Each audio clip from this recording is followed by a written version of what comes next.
영국의 유명한 부흥 강사인 로랜드 힐이라고 하는 목사님이 계셨습니다. 이 목사님이 어느 교회, 시골 어느 교회 부흥회에 참석하기 위해서 작은 시골 마을을 방문하게 되었답니다. 근데 그 시골 마을에는 유독 그 돼지를 키우는 돼지 농장들이 많이 있었다고 합니다. 그런데 이렇게 가만히 보니까 한 트럭이 하나 이렇게 세워져 있는데 한 농부가 앞서서 가는데 돼지들이 그 농부의 뒤를 이렇게 줄줄줄줄 이렇게 따라가는 거예요. 근데 어떻게 저 돼지들이 뭐 훈련을 받은 것도 아닐 텐데 저렇게 주인을 따라가는 걸까? 근데 앞에 있는 그 트럭은 돼지들을 싣고 이제 도살장으로 태우고 가려고 하는 그런 트럭이지요. 근데 가만히 보니까 너무 신기한 거예요. 이 목사님이.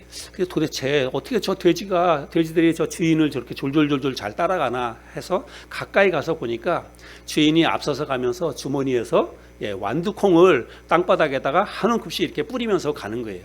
그러니까 그 돼지들이 그 완두콩 주워 먹는 그 재미에 빠져서 도살장으로 끌려가는지도 모르고 그렇게 주인을 따라가더라는 것입니다. 여러분, 우리가 그리스도인으로서 이 세상을 살아가는 동안에 우리의 신앙과 우리의 삶을 유혹하는 많은 유혹들을 우리가 마주대하게 됩니다. 그리고 많은 경우에 있어서 이 유혹에 걸려서 넘어지지요. 우리의 신실하게 우리가 믿음 생활을 하더라도 그렇게 유혹에 걸려서 넘어질 때가 얼마나 많이 있는지 모릅니다.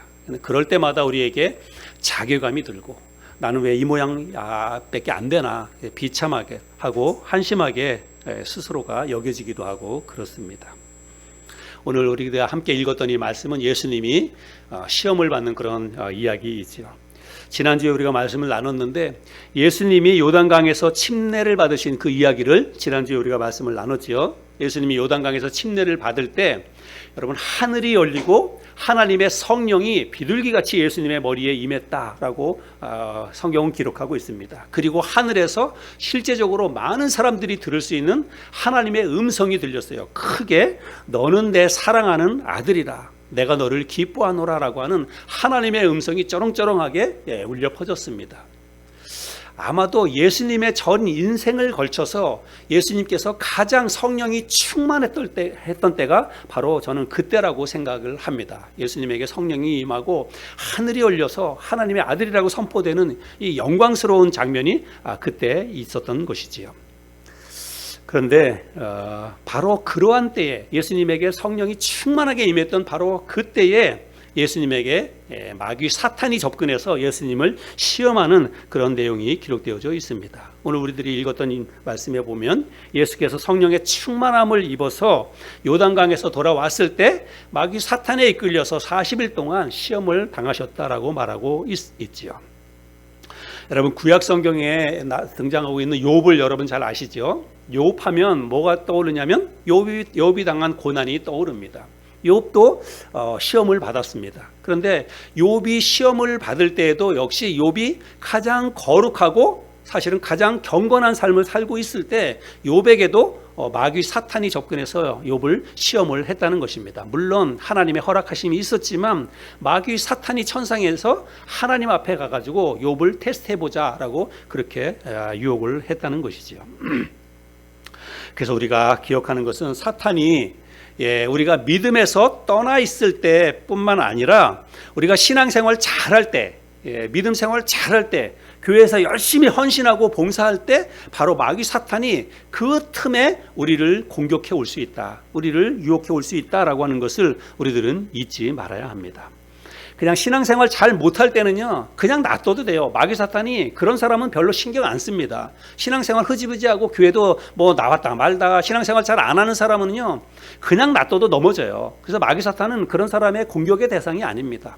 오히려 교회에서 열심히 헌신하고 봉사하고 또 교회 직분을 맡아서 주일학교 교사로 이렇게 헌신하고 열심히 하는 사람들, 그런 사람들에게 마귀 사탄이 접근해서 어떤 한 방만 살짝 딱 건드리면 금방 이렇게 시험에 걸리는 것입니다. 왜 나에게 이런 시험이 오지?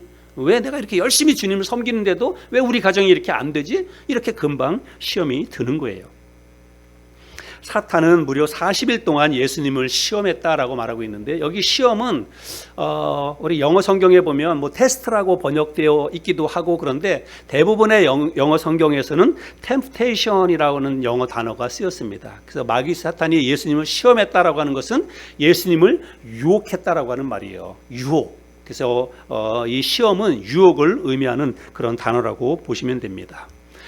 마귀 사탄이 예수님을 세 가지를 가지고 유혹을 하죠. 첫 번째는 뭡니까? 먹을 것을 가지고 예수님을 유혹합니다. 돌을 떡이 되게 해보라, 이렇게 유혹을 하죠. 우리 3절 말씀인데 같이 한번 읽어볼까요? 3절 같이 읽겠습니다. 시작. 마귀가 이르되 내가 만일 하나님의 아들이거든 이 돌들에게 명하여 떡이 되게 하라. 이 말씀에서 우리가 주목해야 될 것은 뭐냐면, 네가 만일 하나님의 아들이거든, 이 말입니다. 네가 진짜 하나님의 아들 아니냐? 네가 진짜 하나님의 아들이라면, 이렇게 말하고 있습니다.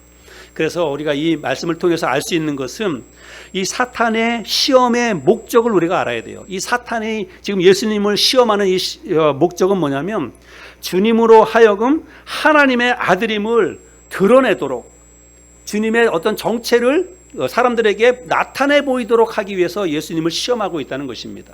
여러분, 마귀 사탄이 예수님이 하나님의 아들이라는 것을 마귀 사탄이 모릅니까?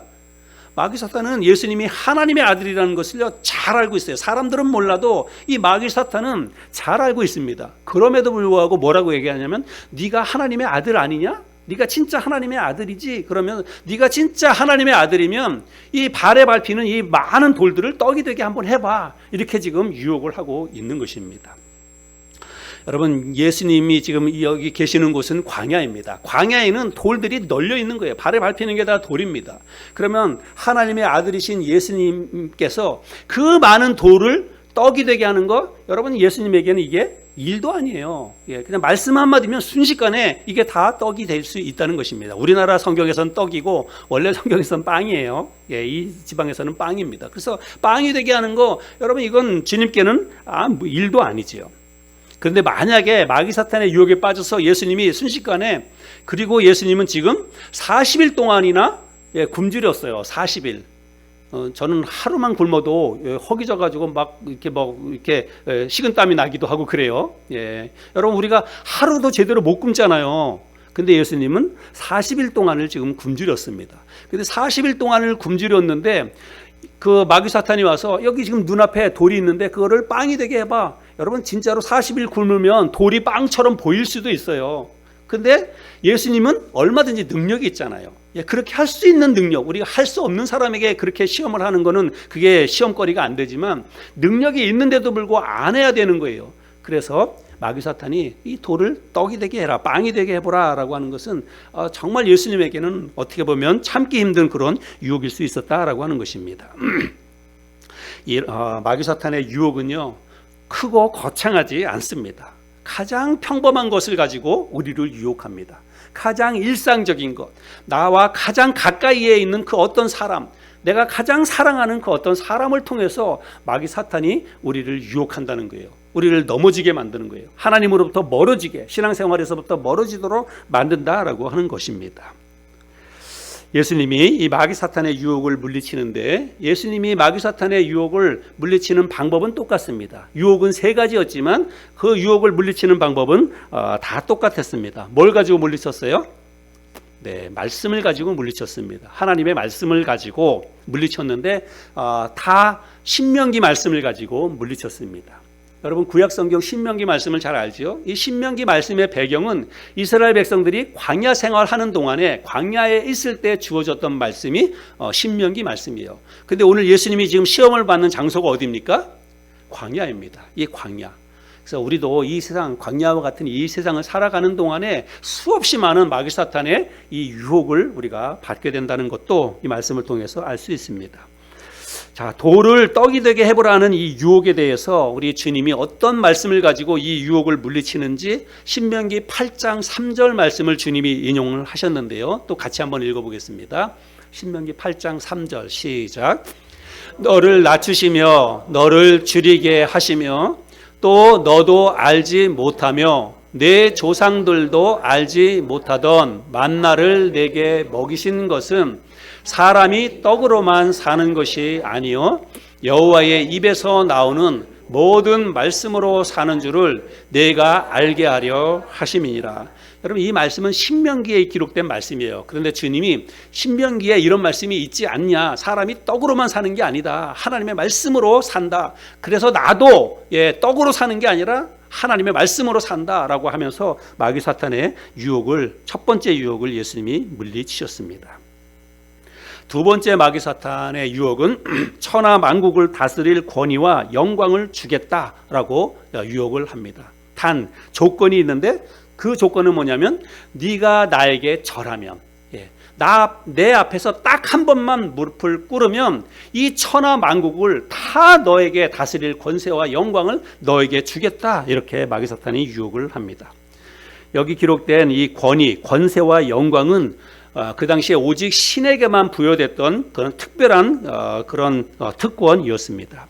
근데 당시에는 이 로마 황제가 다스리는 그런 세상 아닙니까? 근데 이 로마의 황제들은 신에게만 부여되는 이 특별한 이 권세를 마치 자기가 가진 것처럼 그렇게 부리고 그 영광을 누렸다는 것입니다. 그래서 로마의 황제하면 많은 사람들이 마치 신처럼 떠받드는 그런 세상이었다는 거예요. 그만한 권세와 그만한 어떤 능력을 가지고 행하고 있었던 사람들이 로마 황제입니다.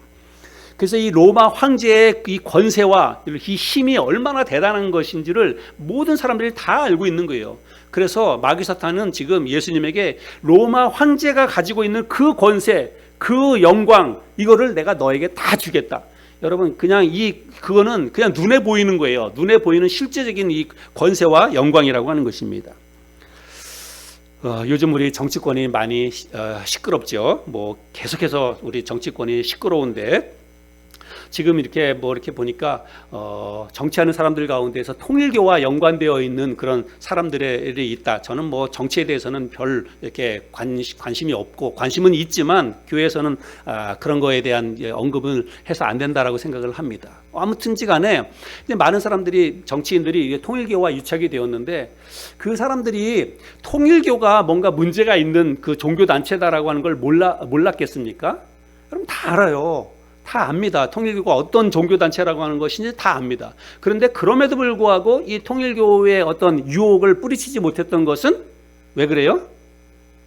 표가 있기 때문에 그래요. 그 사람들의 지지를 얻어야 내가 국회의원에 당선되고 대통령에 당선되고, 그렇기 때문에 잘못된 종교단체라고 하는 걸 알면서도 그 표를 무시하지 못하기 때문에, 그 영광과 그 힘과 권세를 얻기 위해서 그 사람과 결탁하는 거예요. 유혹에 넘어가는 것입니다. 여러분, 마치 그런 거예요. 마귀 사탄은 우리에게 아주 화려하고 좋은 거, 권세, 돈, 명예, 이런 것들을 우리 앞에 딱 갖다 놓고 이거 한 번만 한번 해봐.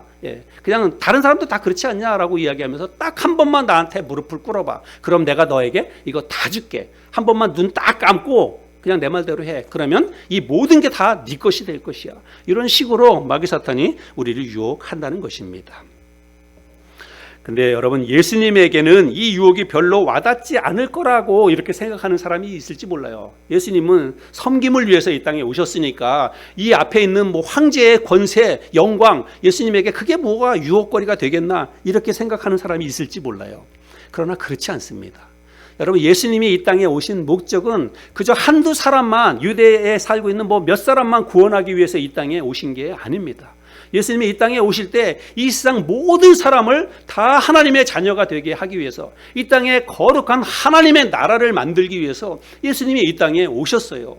그래서 여러분, 예수님이 이 땅에 진짜 하나님의 나라를 만들기 위해서 이 땅에 오셨는데, 천하 만국을 다스릴 권세를 내가 너에게 줄게, 이렇게 이야기하면, 천하 만국을 다스릴 그 권세를 가진다면 여러분 얼마나 효과적으로, 얼마나 그 하나님의 나라를 만드는 일이 여러분 수월하고 쉽겠습니까? 그렇죠? 자기에게 그런 권세가 있다면 여러분 얼마든지 그 하나님의 나라를 세우고 만드는데 효과적으로 일을 할 수가 있는 것입니다. 세상은 우리에게 늘 그렇게 속삭입니다. 뭐가 더 효과적인지 한번 생각해 봐라. 어떤 게 더 실리적인 것인지 한번 냉정하게 한번 생각해 봐. 뭐가 더 그 성공적인지를 생각해 보라, 이렇게 이야기를 합니다. 그래서 여러분, 이 세상, 우리가 살아가고 있는 이 세상은요, 실용주의, 성과주의, 이런 것들이 이 세상을 다스리는, 이 세상을 지배하는 철학이요, 가치관이고 삶의 방식입니다. 그래서 사람들은요, 옳고 그름을 따지지 않고 정말 실리적인 것을 따집니다. 효과적인 것을 따집니다. 뭔가 일을 이룰 수 있다고 한다면 여러분, 옳고 그름은 뒷전으로 가는 거예요. 예. 주님은 이번에도 신명기 말씀으로 이 마귀 사탄의 두 번째 유혹을 물리칩니다. 오늘 읽었던 이 본문 말씀에 보면 8절에 예수께서 대답하여 이르시되 기록된 바 주 너의 하나님께 경배하고 다만 그를 섬기라 하였느니라. 그래서 오직 하나님만을 섬기라. 이 세상의 어떤 권세와 명예와 그런 것들을 따라가지 말고 하나님만 섬기라라고 하는 그 신명기 말씀을 인용해서 마귀 사탄의 유혹을 물리칩니다. 주님이 말씀하신 이 말씀 8절 말씀은 신명기 6장 12절부터 15절까지에 있는 말씀인데요. 또 이 말씀도 한번 확인해서 읽어보도록 하겠습니다. 너는 조심하여 너를 애굽 땅 종되었던 집에서 인도하여 내신 여호와를 잊지 말고 내 하나님 여호와를 경외하며 그를 섬기며 그의 이름으로 맹세할 것이니라.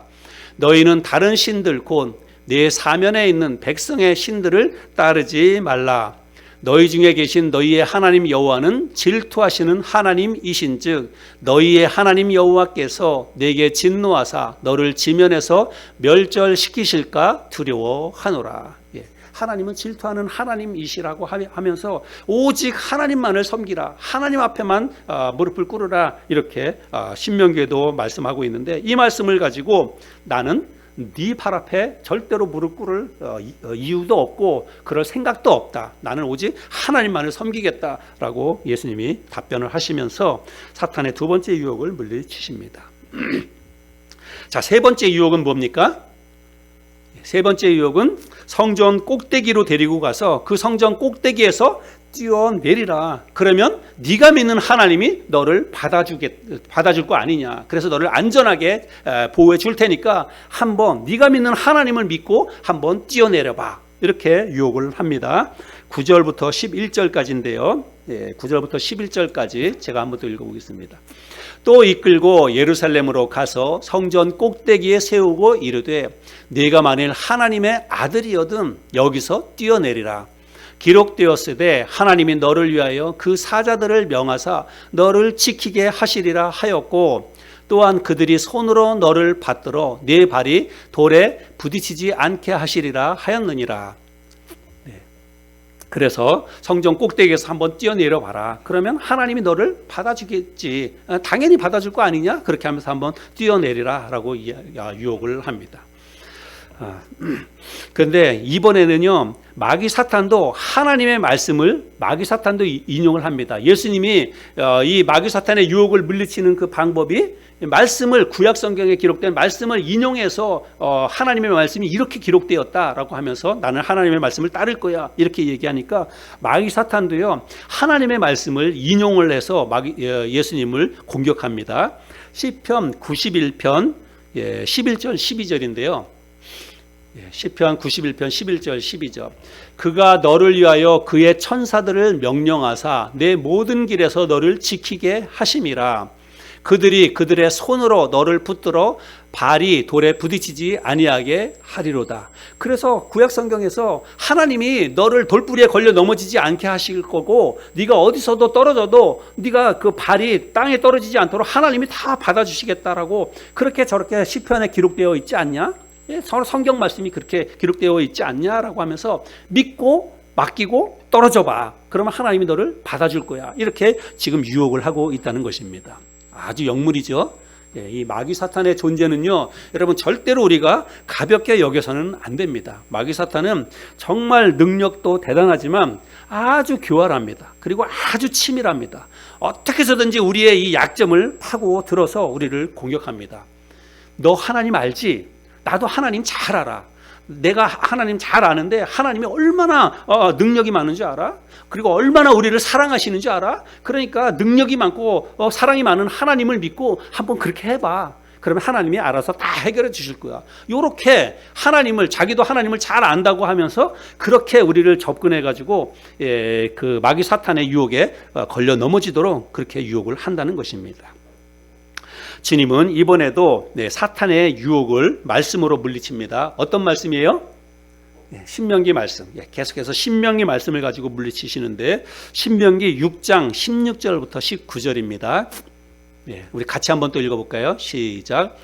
너희가 마사에서 시험한 것 같이 너희의 하나님 여호와를 시험하지 말고 너희의 하나님 여호와께서 너희에게 명하신 명령과 증거와 규례를 삼가 지키며 여호와께서 보시기에 정직하고 선량한 일을 행하라. 그리하면 네가 복을 받고 그 땅에 들어가서 여호와께서 모든 대적을 내 앞에서 쫓아내시겠다고 내 조상들에게 맹세하신 아름다운 땅을 차지하리니 여호와의 말씀과 같으니라. 구약 성경에 모세를 통해서 이스라엘 백성들에게 하셨던 그 말씀이에요. 그래서 하나님을 시험하지 마라. 너희가 들어가서 차지하게 될 그 땅에서 너희가 정말 하나님만 믿고 하나님을 섬기면 하나님이 너희들의 인생에 큰 복을 내려주실 것이다. 그러니 절대로 하나님을 의심하지 말고 시험하지 말고 하나님을 신뢰하라 라고 하는 그 신명기 말씀을 인용하면서 마귀사탄의 이 세 번째 유혹을 물리칩니다. 그래서 나는 오직 하나님을 시험하지 않을 거다. 네가 하나님 믿고 한번 뛰어내려봐 라고 이야기했지만 나는 절대로 하나님을 시험할 생각이 없다 라고 하면서 마귀사탄의 유혹을 물리쳤다는 것입니다. 오늘 우리가 예수님이 이 시험을 물리치는 이 말씀을 살펴보았는데 오늘 말씀 속에서 주목해야 될 것들이 여러 가지가 있습니다. 첫 번째는 어떤 것들을 우리가 좀 생각해 봐야 되냐면 예수님이 가장 성령이 충만했을 때 그때 예수님에게 이런 시험이 왔다는 것입니다. 마귀 사탄은요 시간과 장소, 사람을 가리지 않습니다. 언제 어디서든 계속해서 우리를 넘어뜨리기 위해서 우리를 마귀 사탄이 공격한다는 거예요. 우리에게 유혹해 온다는 것입니다. 여러분 우리가 잘 아는 베드로전서 5장 8절 말씀 한번 보여주세요. 우리 같이 한번 읽어볼까요? 시작. 근신하라 깨어라 너희 대적 마귀가 우는 사자같이 두루 다니며 삼킬 자를 찾나니. 마귀 사탄이 우리가 아는 것처럼 이 삼지창 같은 거 들고 머리에 빨간 뿔 달린 그런 마귀 사탄이 와가지고 우리를 유혹한다면 그러면 그건 유혹거리도 아니죠. 그냥 우리는 아주 외면하고 그냥 모른 척하고 살아가면 되는 거죠. 근데 여러분 마귀 사탄은 그런 존재가 아닙니다. 마귀 사탄은요 내가 가장 사랑하는 그 사람을 통해서 내가 가장 어떤 목숨처럼 여기고 따라가는 어떤 그 일을 가지고 그런 걸 가지고 마귀 사탄이 우리에게 접근해 온다는 거예요. 너 거기에 목숨 걸었지? 너 그 사람이 최고인지 알지? 그렇게 하면서 그게 아니라고 하면서 마귀 사탄이 우리를 공격해 온다는 것입니다. 마귀 사탄이 첫 번째로는 먹을 것을 가지고 예수님을 유혹을 했는데요. 요즘 우리는 먹을 게 없어서 그렇게 시험에 빠지거나 배고픔이 우리에게 유혹거리가 되는 그런 시대는 아니에요. 오히려 너무 많이 먹어서 문제죠. 너무 많이 먹어서 너무 잘 먹어서 우리가 성인병도 걸리고 너무 문제입니다. 그래서 먹을 것 자체가 우리에게 크게 유혹거리가 되거나 그러지는 않다라고 생각이 됩니다. 그런데 우리가 이 말씀을 우리에게 적용해 봐야 돼요. 예수님은 지금 40일 동안 금식하고 굶은 상태에서 이런 유혹을 받았지만 여러분 우리에게 이 말씀을 적용해 볼 때 이 먹을 것은 돈입니다. 물질이에요. 우리가 이 세상을 살아가는 동안에 우리에게 마귀 사탄이 가장 강력한 무기를 가지고 우리를 유혹해 오는데 그것은 틀림없이 돈입니다. 사탄은 오늘날 우리에게 돈이 최고라고 이야기합니다. 돈이면 뭐든지 다 할 수 있다라고 이야기합니다. 돈이 많아야 행복하지. 돈이 많아야 가족들 데리고 좋은 데도 여행 가고 맛있는 것도 사 먹고 그렇지. 그러니까 돈 열심히 일해서 돈 벌어야지. 계속해서 우리를 그런 쪽으로 몰아가는 거예요. 계속해서 돈의 어떤 노예가 되도록 돈을 따라가도록 우리를 그렇게 유혹을 한다는 것입니다. 물론 여러분 제가 돈을 무시하는 게 아닙니다. 돈은 우리에게 꼭 필요합니다. 돈 없으면 못 살아요. 정말 돈이 꼭 필요하고 돈이 있어야 됩니다. 그런데 우리가 기억해야 될 것은 돈이 최고라는 그 생각, 그 생각을 버려야 한다는 것입니다. 돈이 내 인생의 전부다라고 하는 이 생각을 우리는 갖지 말아야 됩니다. 물론 돈이 많으면 여러분 할 수 있는 것이 많습니다. 돈이 많으면 누릴 수 있는 것도 많습니다. 그러나 그렇다고 해서 여러분 돈이 많아야 반드시 행복하냐? 그렇지 않습니다. 돈이 많아야 모든 걸 다 할 수 있나? 여러분 그렇지 않습니다. 오히려 그 많은 돈 때문에 우리의 삶에서 인간관계에 갈등이 일어나기도 하고 그 돈 때문에 내가 죄악 가운데 빠져가기도 하고 그렇다는 것을 우리들은 잘 기억해야 됩니다.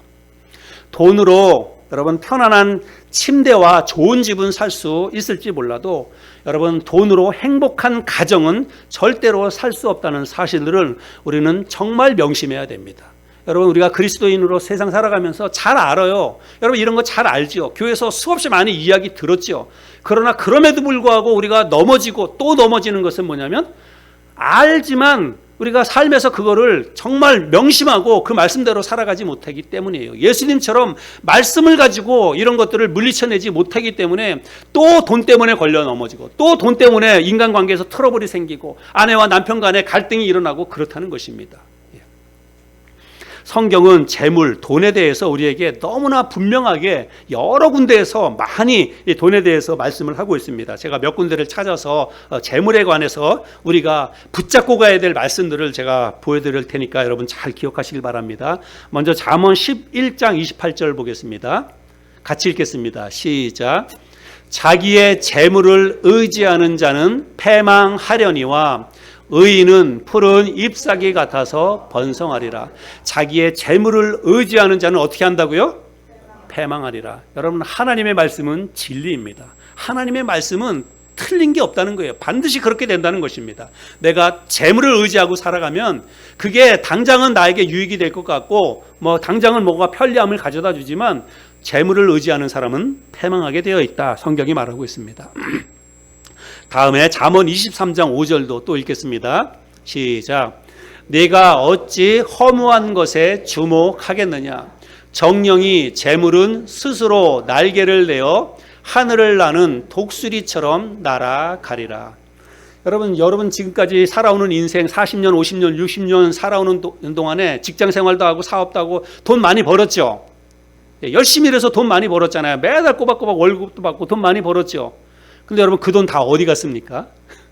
여러분 열심히 일해서 몇십 년 동안 열심히 일해가지고 돈 벌었는데 그 돈 다 어디 갔어요? 여러분 돈이 그렇다는 거예요. 내가 열심히 벌어서 많이 벌으면 그게 차곡차곡 쌓여서 그래서 내가 마음껏 그냥 평생 돈 안 벌어도 누리고 살 만큼 돈이 쌓이고 모아져야 될 것 같은데 여러분 돈이 그렇단가요? 아닙니다. 이 말씀 보세요. 진리의 말씀 아닙니까? 돈이 날개를 달아서 독수리처럼 날아갑니다. 어떻게 그렇게 빨리 날아가는지 어떻게 그렇게 빨리 많이 날아가는지. 그래서 우리가 정말 돈이 어떤 실체, 돈의 실체에 대해서 우리가 잘 명심할 필요가 있습니다. 자, 그 다음에 누가복음 18장 24절 25절도 또 같이 읽겠습니다. 시작. 예수께서 그를 보시고 이르시되 재물이 있는 자는 하나님의 나라에 들어가기가 얼마나 어려운지 낙타가 바늘기로 들어가는 것이 부자가 하나님의 나라에 들어가는 것보다 쉬우니라 하시니라. 여기 재물이 있는 자는 하나님의 나라에 들어가기가 어렵다는데 재물이 있는 자는요 원래 번역성어로는 재물이 많은 자는이에요. 재물이 많은 사람은 하나님의 나라에 들어가기가 어렵다. 그렇게 말하고 있습니다. 반드시 그런 것은 아니에요. 돈이 많은 사람은 다 그럼 천국 못 가냐? 그게 아닙니다. 돈이 많은 사람은 상대적으로 돈에 대해서 마음이 그만큼 가 있기 때문에 천국 가는 게 쉽지 않다. 주님이 그렇게 말씀을 하고 있는 것입니다. 마치 낙타가 바늘길로 들어가는 것처럼 재물이 많은 사람은 왜냐하면 재물이 주는 쾌락이 있거든요. 돈이 많으면 돈이 많은 사람이 하나님을 잘 섬기고 예배하는 게 여러분 훨씬 힘들고 어려워요. 왜냐하면 돈이 많으면 할 게 많거든요. 먹을 것도 많고 여행 갈 것도 많고 그러다 보면 주님 섬기고 하나님 예배하는 게 쉽지 않지요. 그래서 이런 말씀이 있는 겁니다. 자, 그 다음에 디모데전서 6장 9절도 또 읽겠습니다. 시작. 부하려 하는 자들은 시험과 올무와 여러 가지 어리석고 해로운 욕심에 떨어지나니 곧 사람으로 파멸과 멸망에 빠지게 하는 것이라. 부하려 하는 자들은 내가 정말 부자가 되어야 되겠다, 돈 많이 벌어야 되겠다, 그래야 내 인생이 행복하겠다라고 생각하고 계속해서 돈을 따라가는 사람은 여러분 여러 가지 유혹에 빠지게 된다. 마귀 사탄이 그런 사람은 가만히 안 두는 거예요. 옳다구니 너 바로 내 밥이다라고 생각하고 바로 공격을 해 올 수 있다는 것입니다. 그래서 결론적으로 보면 하나님이 우리에게 하시는 말씀이 있어요. 히브리서 13장 5절입니다. 같이 읽겠습니다. 시작. 돈을 사랑하지 말고 있는 바를 족한 줄로 알라. 여기까지만 읽겠습니다. 돈은 우리에게 필요의 대상이지 절대로 사랑의 대상이 아닙니다. 그래서 우리가 이 돈의 유혹을 물리칠 수 있는 유일한 방법은 뭐냐면 자족하는 거예요. 그냥 있는 것에 감사할 수 있어야 됩니다. 그게 많든 적든 하나님이 주신 거에 대해서 감사합니다 라고 생각하고 족한 줄로 알 때에 마귀 사탄의 유혹을 물리칠 수 있다는 것입니다. 그래서 이런 말씀 붙잡고 우리가 예수님이 말씀을 가지고 마귀 사탄의 이 첫 번째 재물에 관한, 먹을 것에 관한 유혹을 물리쳤던 것처럼 우리도 이 돈의 유혹에 장사가 없지만 우리가 이 유혹을 물리치고 우리의 믿음을 굳게 지키기 위해서는 이런 말씀들 붙잡고 가는 거예요. 금방 살펴보았던 이런 말씀을 마음에 잘 새기고 마귀 사탄의 유혹을 물리칠 수 있는 저와 여러분이 되기를 바랍니다. 두 번째는 그 권세와 영광, 사탄은 주님께 딱 한 번만 내게 절하면 천하만국을 너에게 주겠다라고 유혹을 했지요. 사탄은요 오늘날 우리에게도 그와 똑같이 접근을 합니다. 야, 그 정도는 괜찮아. 야, 다른 사람들도 다 그렇게 살지 않냐? 네가 뭘 대단하다고 그 정도도 안 하려고 그러냐? 그런 식으로 우리에게 접근을 한다는 거예요. 그냥 딱 한 번만 눈 감아봐. 그냥 딱 한 번만 그냥 모른 척하고 넘어가봐. 그러면 이 모든 게 다 네게 돼. 이 성공이 너한테 있지 않냐? 돈이 너한테 있지 않냐? 그러면서 한 번만 딱 눈 감고 그냥 그렇게 넘어가 보라고 그렇게 요구를 하는 것입니다. 야, 너도 출세할 수 있어. 너 승진 안 할 거야? 그렇게 하면서 불의와 불법 앞에 타협하라고, 불의와 불법을 저지르라고 우리에게 한 번의 유혹을 그렇게 해온다는 것입니다. 심지어는 내 사랑하는 아내를 통해서 아내가 당신만 그렇게 성인 군자냐고 하면서 남들도 다 그렇게 하는데 뭘 그걸 가지고 대단하게 여기느냐 하면서 딱 한 번만 그렇게 해보자. 불의와 불법을 알면서도 그렇게 한다는 거예요. 출세와 성공과 승진과 합격 등을 빌미로 해서 마귀 사탄은 끊임없이 우리에게 불의와 불법 앞에 무릎을 꿇으라고 이야기합니다. 그렇게 하면 이 모든 것을, 네가 원하는 모든 것을 가질 수 있을 것이다 라고 이야기합니다. 그러나 여러분 기억하세요.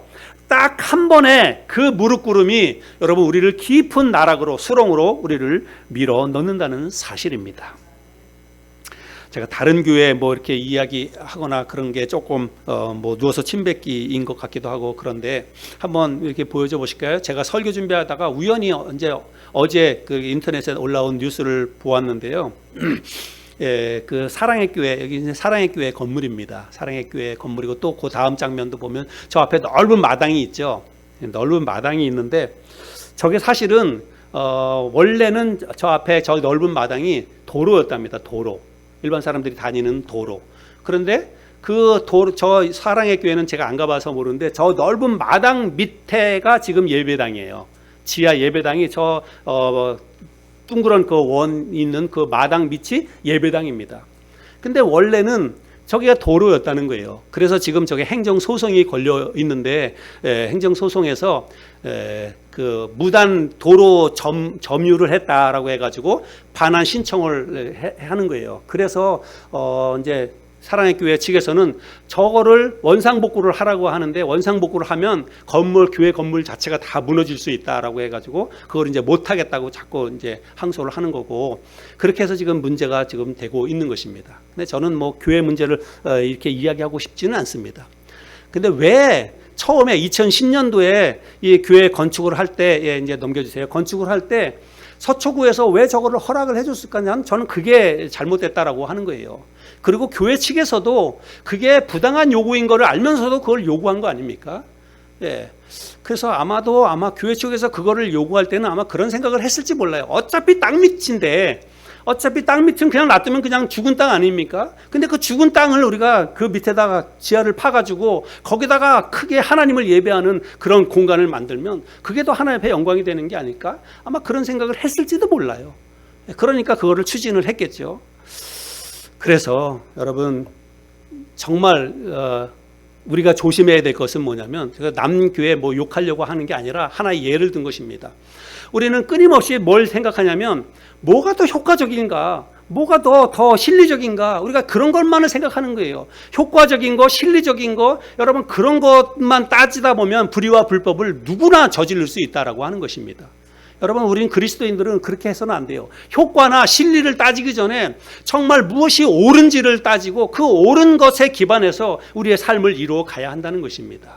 옳고 그름을 다 내팽개치고 실용주의, 그리고 뭐 어떤 성과주의 이런 것에 매몰되어서 그렇게 그것을 따라가다 보면, 그러면 내가 뭔가 천하만국이 나에게 뭔가 큰 것이 생길 것 같다라고 한다면, 여러분 그렇게 해서 얻어지는 것은 그거는 하나님이 주신 게 아닙니다. 우리가 그것을 기억할 필요가 있습니다. 신명기 6장 18절 아까도 읽었지만 다시 한번 보겠습니다.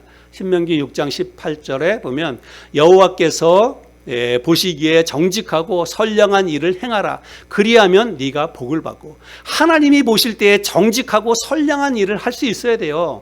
내 생각으로, 논리로 합리적인 거, 실용적인 거, 효과적인 거, 성공적인 거, 그것만 따져서는 안 된다라고 하는 거예요. 하나님이 보실 때 정직한 거, 하나님이 보실 때 선하고 아름다운 거, 여러분 그것을 따라갈 수 있는 우리가 되어야 한다는 것입니다. 시편 112편 1절 2절에도 보면, 할렐루야, 여호와를 경외하며 그의 계명을 크게 즐거워하는 자는 복이 있도다. 그의 후손이 땅에서 강성하며 정직한 자들의 후손에게 복이 있으리로다. 하나님이 기뻐하시는 것, 하나님 앞에 합당한 것을 따라가야 돼요. 그래야 그의 자손들이 잘 되고 그런 사람들을 복 주신다라고 하는 것입니다. 불의와 불법으로 우리가 성공과 명예와 높은 지위를 얻으려 하지 말고, 하나님의 말씀에 따라서 신앙 양심을 지켜가면서 올바른 것을 붙잡고 나아갈 수 있는 저와 여러분이 되었으면 좋겠습니다. 마지막 하나 더 살펴볼 것은, 하나님이 받아주실 때니까 걱정하지 말고 한번 뛰어내려봐.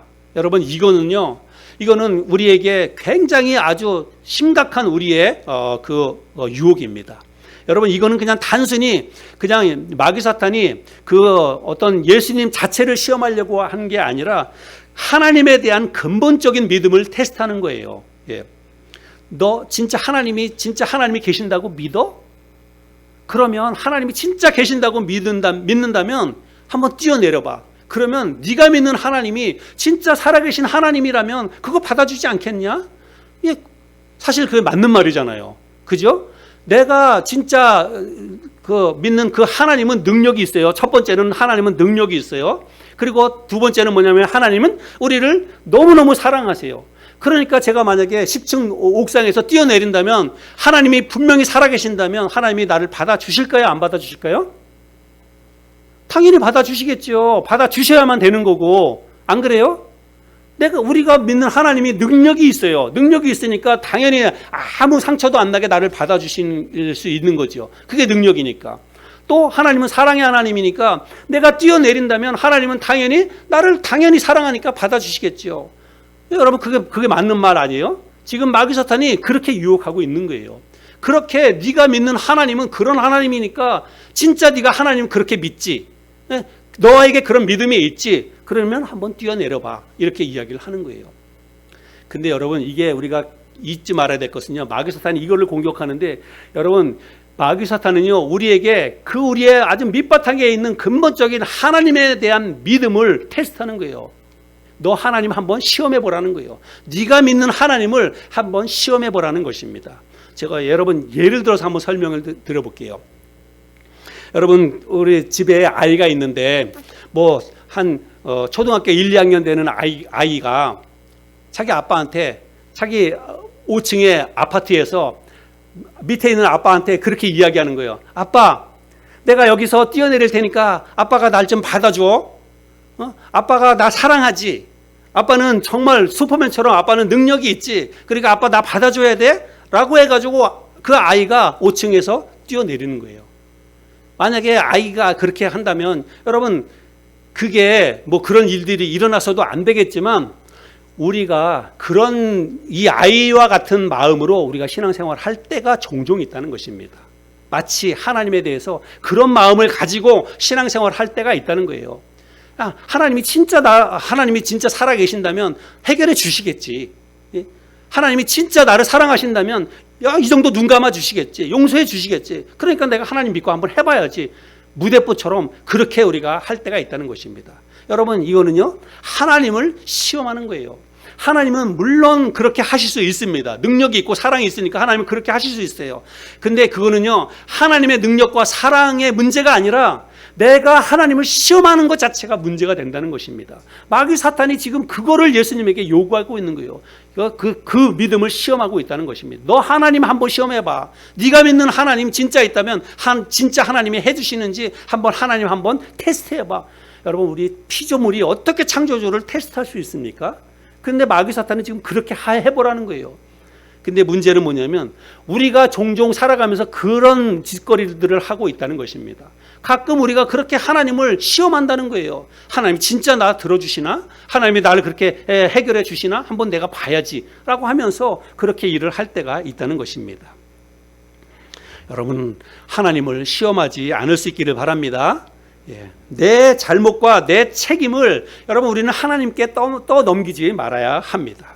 내 잘못과 내 실수는 그냥 내가 그거를 책임져야지 왜 하나님 앞에 떠넘기고 하나님이 해결해 주시는지 한번 내가 보겠다. 여러분, 그거는 정말 나쁜 심보라고 하는 것입니다. 사탄은 오늘도 우리를 여러분 물질로, 그리고 성공으로, 그리고 우리의 알량한 믿음을 가지고 또 나의 사랑하는 사람을 통해서 우리를 유혹합니다. 딱 한 번만 그렇게 해봐. 딱 한 번만 나를 따라와봐. 마귀 사탄이 우리를 그렇게 유혹을 합니다. 여러분, 오늘 함께 나눈 이 말씀을 잘 기억하시고 우리의 삶에 어떤 형태로든 이 마귀 사탄이 접근해 올 때, 달콤한 말로 속삭일 때 여러분, 우리가 그거를 잘 분별해서 이게 그냥 내가 사랑하는 사람이 나를 위해서 하는 말이 아니라 그 뒤에 마귀 사탄이 이 사람을 통해서 나를 유혹하고 있구나, 나를 넘어뜨리려고 하고 있구나, 나를 하나님으로부터 멀어지게 하려고 하는구나, 교회로부터 멀어지게 하려고 하는구나 라고 하는 것들을 분별해낼 수 있는 저와 여러분이 될 수 있기를 바랍니다. 여러분, 쉬워요. 이게 어려운 게 아닙니다. 마귀 사탄의 유혹은요, 너무나 쉽습니다.